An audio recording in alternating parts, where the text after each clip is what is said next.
Mikee P, Mike Bobosi here. A little update on this week's Harness Players podcast. Now, last week, Kevin Plowcha and I recorded a show for Century Mile that involved the Alberta Sire Stakes finals that were supposed to take place last Saturday. Well, they had to be rescheduled. So the same horses will be racing in these races this week. Hopefully, Century Mile can get that card off here on Saturday, November the 15th. They look to be racing this Saturday. Same horses. So we're going to get this podcast back in gear here. And it's the same content as last week. If you watched it, great. Maybe you can check it out for a little brush up. If you missed it, well, here's your chance to get in on the Alberta Sire Stakes finals from Century Mile on Saturday. So check out this Harness Players podcast. I know it's last week's show. Also, check out this week's show that's live from Meadowlands, the Fall Final Four, and those TVG FanDuel Championships. So jump in, get in on this Harness Players podcast for this week. You get two of them. We'll see you soon. Mikee P, Mike Bobosi in for the Harness Players podcast this week. Ray Cotolo off doing his thing at the Harrisburg sale. Capable replacement, though, Mr. Kevin Plowcha, who is currently muted. Hopefully he unmutes to talk about the Century Mile card that we got going on this Saturday, Kevin. We have the Alberta Bred Super Finals. Lots of big pots here. They have over 400,000 in purses. And I know you're doing the write-ups currently for Mohawk for DRF Harness, so you're obviously following Canadian racing as much as anybody that I personally know. So welcome in. Mike, thank you. Been a while since we've had one-on-one podcast adventure together, I think. Following the Mohawk circuit, I'd say pretty closely. And if you glance at the driver's end list, you will notice a certain Mr. Doug McNair is here for Super Final night, listed in all 12 races, including the aforementioned 4 Super Finals. So interesting to see him make the trip, and curious to see how that's going to influence some of these pools, as obviously he's listed on a couple potential contenders in these Super Finals. We'll get to it. But yeah, Mike, happy to be here. Ready to talk some Century Mile. Absolutely. And when you mentioned McNair showing up, he's going to have a definite effect on the pools, because people see a upper tier circuit driver like that show up on a night like this, and he's going to command attention. And, he typically is going to put horses in play. That is his style. And that is very useful, especially at these smaller tracks. A lot of these guys, they don't necessarily defer whenever the big money's on the line and things, but he's going to get a respect, just as similar as somebody, that's a major league type player drops down into, one of these circuits like this. They're going to get some respect. So, and it's well-deserved. Obviously, Doug McNair, one of the top drivers in Canada. So the fact that he shows up here, speaks to the level of this card at Century Mile. So it's very interesting. They have the 4 Super Finals, and they got some consolations also. We're just going to look at the finals, I think, for this podcast for Saturday night. And it's Saturday, November the 8th, and it's 8:15 Eastern Time, 6:15 on Mountain Time, which is Alberta time. Thanks to Murray's Law for keeping us straight on that. Murray, I think, is on his way. Hopefully he'll catch this podcast, but he's in California. He made his trek to California for the week. He should have came a week earlier, though. I would like to hang out with you at the Breeders' Cup, Murray. Kevin, we really didn't talk about any Breeders' Crown. I know it's been a few weeks. We had Breeders' Cup last week. We had the week off as I was in San Diego for the races. But your favorite horse, Blueprint, obviously had some trouble there, and it came to pass that he was injured for that final there for the Breeders' Crown. Unfortunate end to his season. Certainly had a fantastic one. You want to speak to him a little bit before we get into this card? Yeah, I can. Just the report that he was racing injured was very surprising, and obviously, he paced in 48 and 4, but certainly visually was not up to the standard that I think we knew him to be at, which was, let's face it, the top of the mountain. And a very fun horse to watch. Ronnie ran a Breeders' Crown Championship last season at 2. Just an incredible horse, and he is officially retired as of a few days ago, and very intrigued to see what his offspring will do, as obviously you know the likes of Poppy Rob Hanover and his offspring and what they did right away, and how much of a hot commodity they were. I would say Blueprint is going to be equally as coveted, I would say, as he stands in, I want to say it's Ohio. Don't quote me on that, but wherever he's standing, he's going to be a hot commodity. Yeah, the Ohio harness racing landscape right now is quite extensive between all their fair racing and their tracks. That lots of big money in Ohio. So you want to get some of the top sires going there for sure. So that's interesting. Of course, champion of the Breeders' Crown at 2, undefeated until the Breeders' Crown this year at 3. So he's going to be, I would think, a fantastic sire. What was your take on Breeders' Crown overall? Kevin, I felt that this was one of the better Breeders' Crowns in the past several years. The racing was very competitive. The handle was pretty solid. I really enjoyed the races. You had plenty of upsets. You had horses that finished off their seasons very positively. I just thought this was one of my favorite Breeders' Crowns for several years.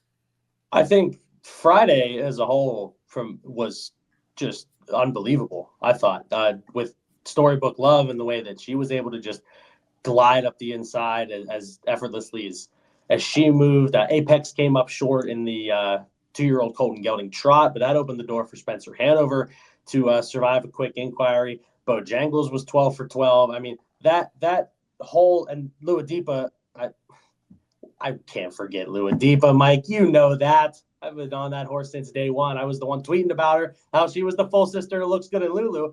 There's another horse that I was too in love with, probably. I bet her maybe a few more times than I should have at the Red Mile. But, I mean, Saturday was just as good, I thought. I mean, a couple of, obviously a major scratch with Twin B Joe Fresh scratching lane. That opened the door to Always Naughty to step forward with another huge effort. You got 6-5 on Yo Tilly, which I'm sure her backers were quite pleased about. And just a couple of major upsets. Obviously, Meshuggah, a horse that I know Ray mentioned on the table. Yeah. But a horse that got his trip, and when he's able to just sit inside like that, and he paid $127. That's what he does.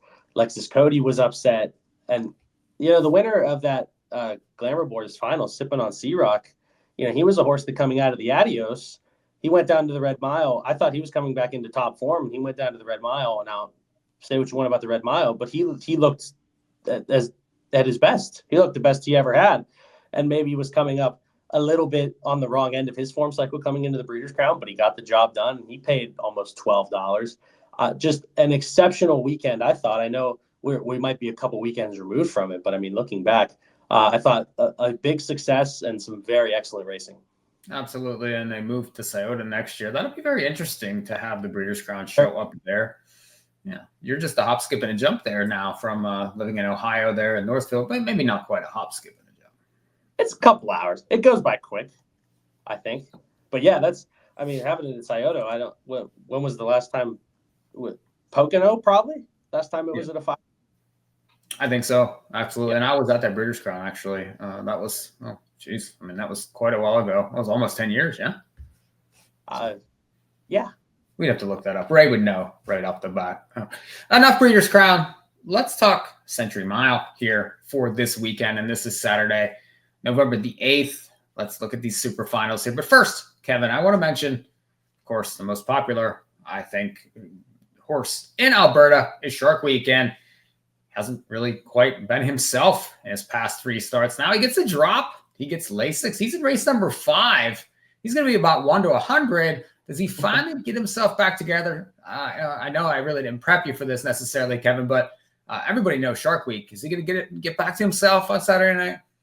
Well, he's adding Lasix, which is interesting. And, this is probably the spot where he has to rebound, right? I mean, when was the last time you saw Shark Week in a race that said claiming 15,000 next to it, right? I mean, just very interesting to see that he's just not himself right now. And you know what? That happens to every horse loses. Every horse is in goes into a bit of a funk.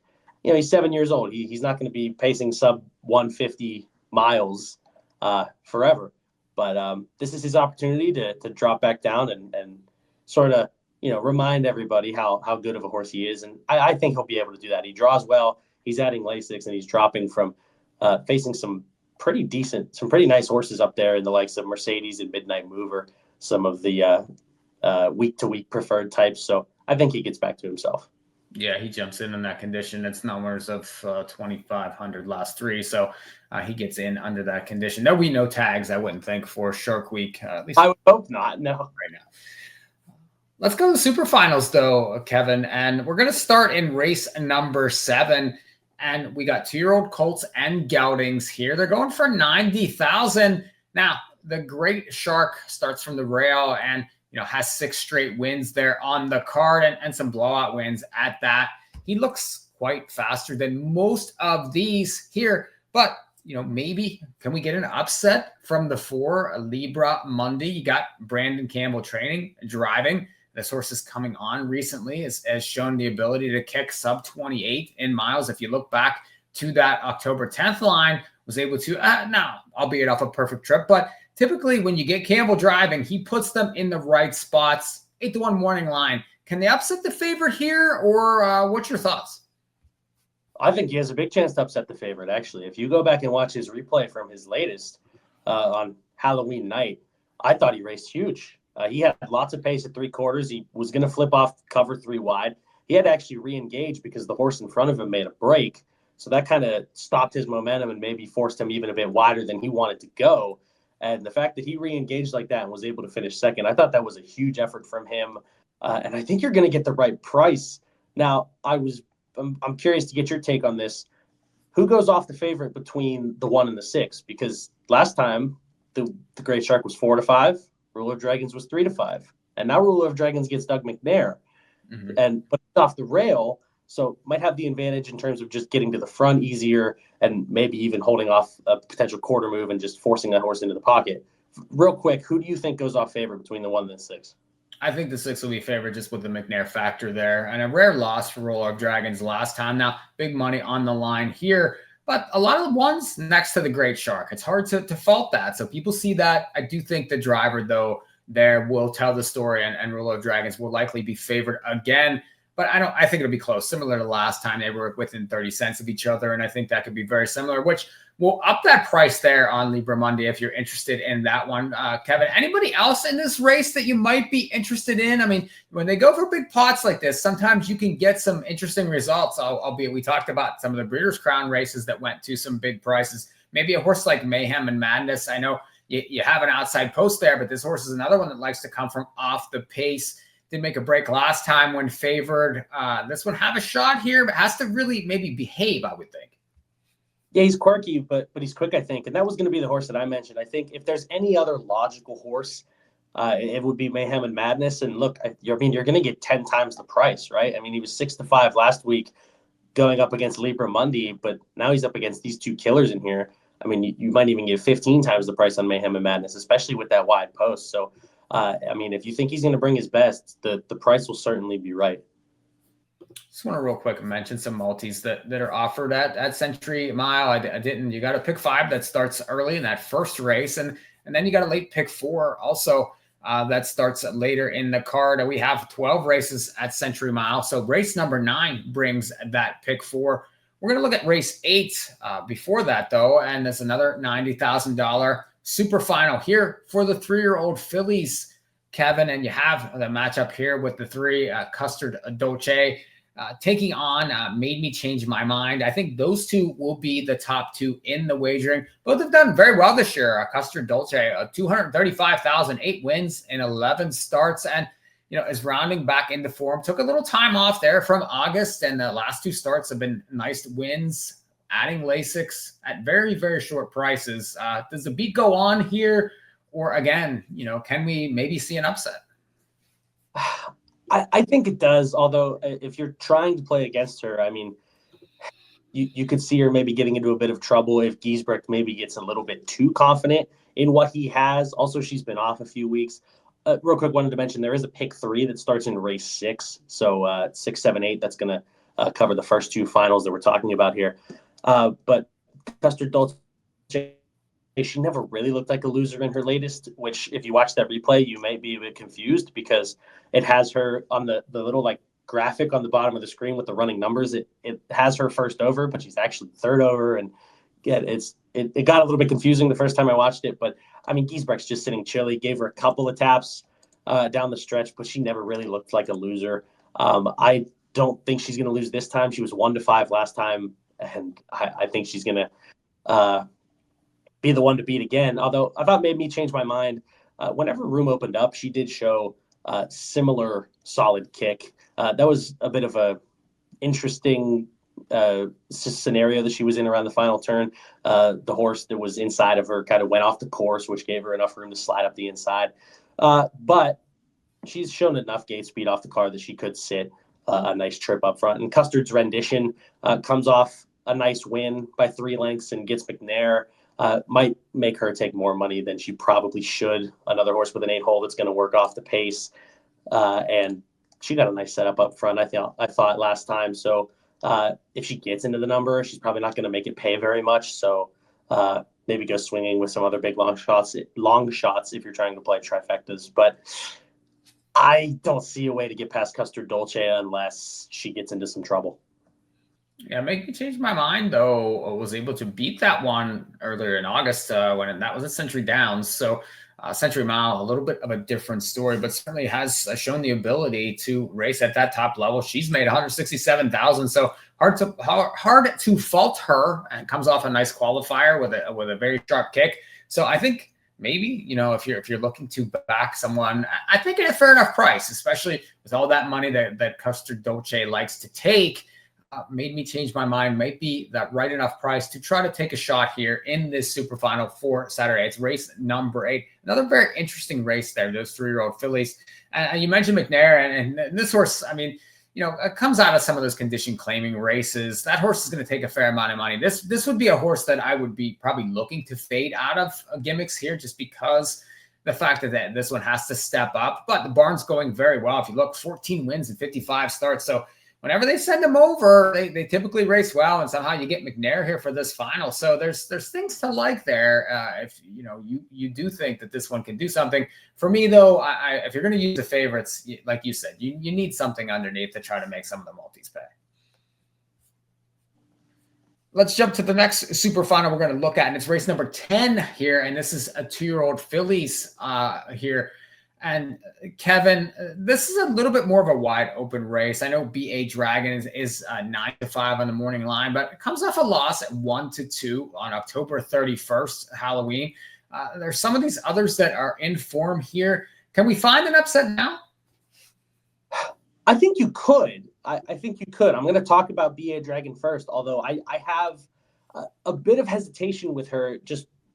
She got going far too late, obviously. If you watch that replay, she was just never really in a position to a winning position, I guess you could call it. She just got going far too late. But it looked like, just visually, it took a lot of work. It looked like she had to work pretty hard to get up in second.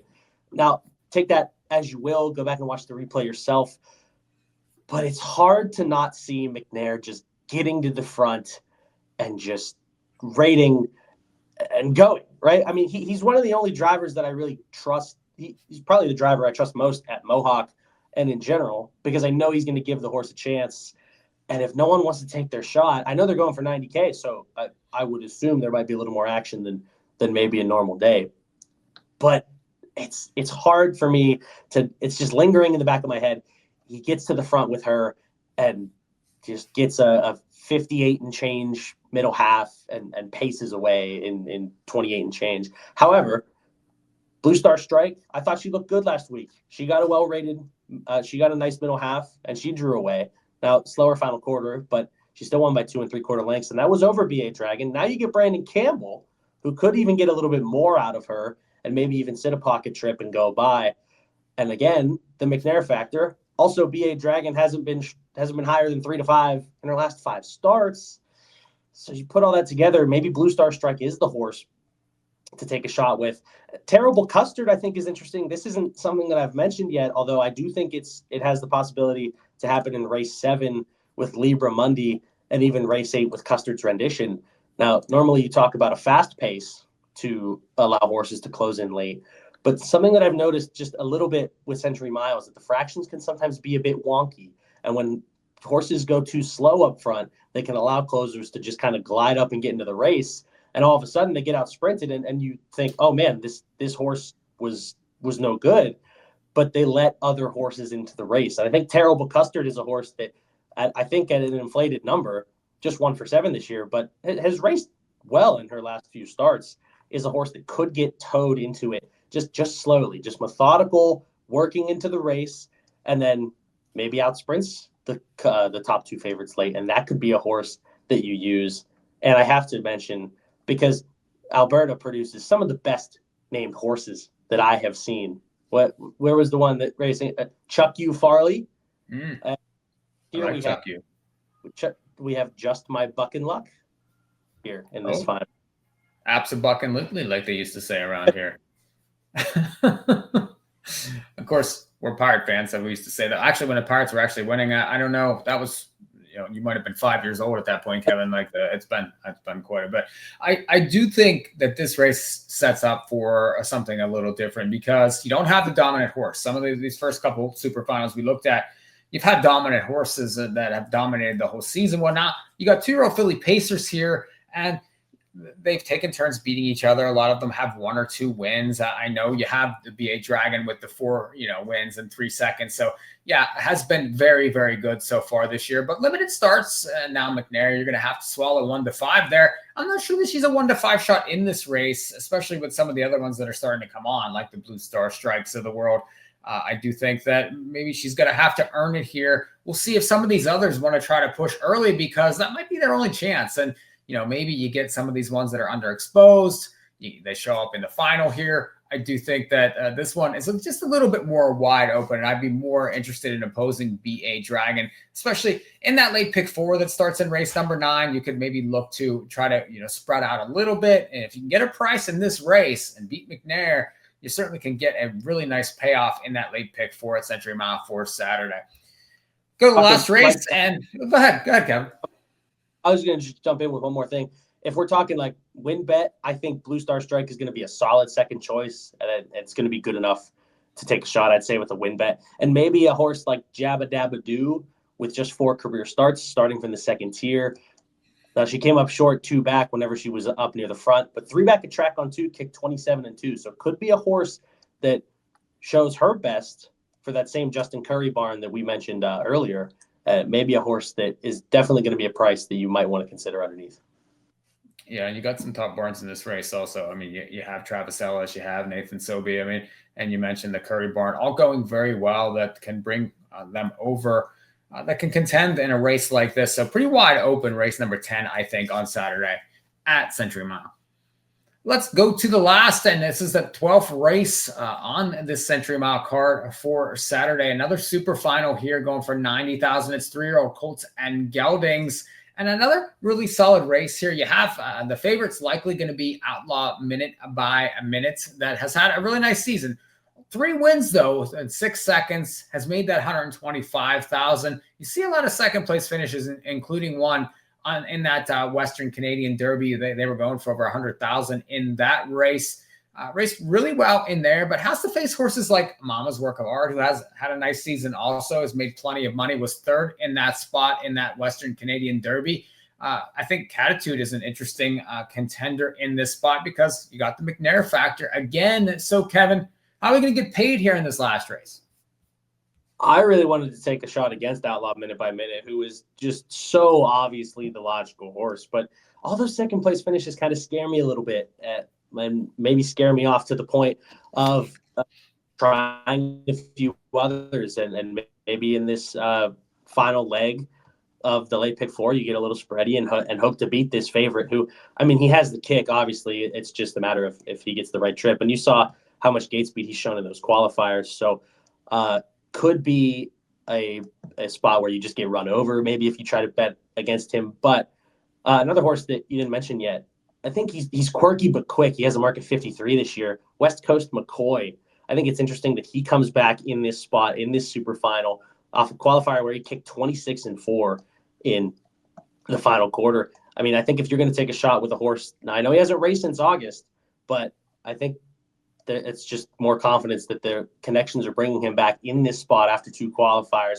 I'd like to think that he's going to be pretty well revved up for this effort. So maybe he's one that you can use. I agree with Catitude because of the McNair factor. He could be one to challenge Outlaw minute by minute early if that one shows gate speed. And I agree also with Mama's Work of Art. I thought that horse stayed on very well after sitting up close near some pretty quick fractions. I mean, they got to the half in 56. That opening quarter was 27 flat, and he was parked on the outside. So I thought he went a pretty big effort, and he's one that if he can work out a trip from the second tier, a stalking trip, I think he's definitely interesting. So I would say late pick 4, at least for me. I'll take some swings. I'll probably go 3, 7, 9, try to beat the 6, though I understand that he is very logical in there.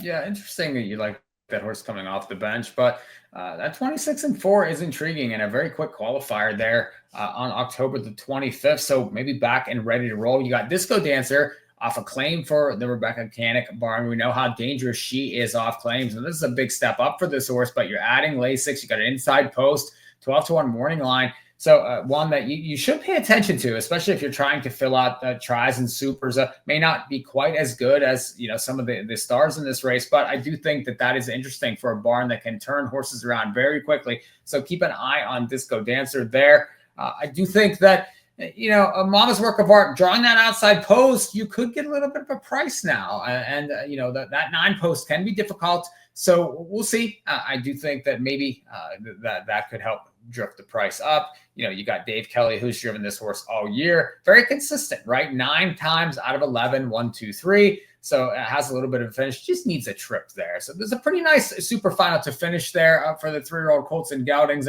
And Kevin, we got really nice races on Saturday night there at Century Mile. We got lots of Maltese to shoot at, hopefully some big pulls. Yeah, it's going to be a great night of racing, and just peeking at that opening leg of that late pick 4, get a big driver switch on Matsima Station, Brandon Campbell up, and Matus, a horse dropping from the preferred, a horse facing off against the likes of Shark Week. So a very competitive late pick 4 sequence, a ton of money on the line, going to be some big pots to chase, I think, and some good wagering opportunities here on this.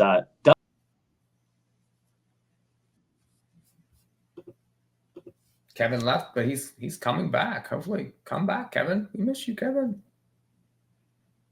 Kevin's internet typically is poor, but we do appreciate Kevin's thoughts. And you can go to NahooPicks.com and check out the Century Mile page. And typically Murray Slaw has some picks for us for Century Mile. And so if you can go to Nahoo Picks and check out those selections, very solid.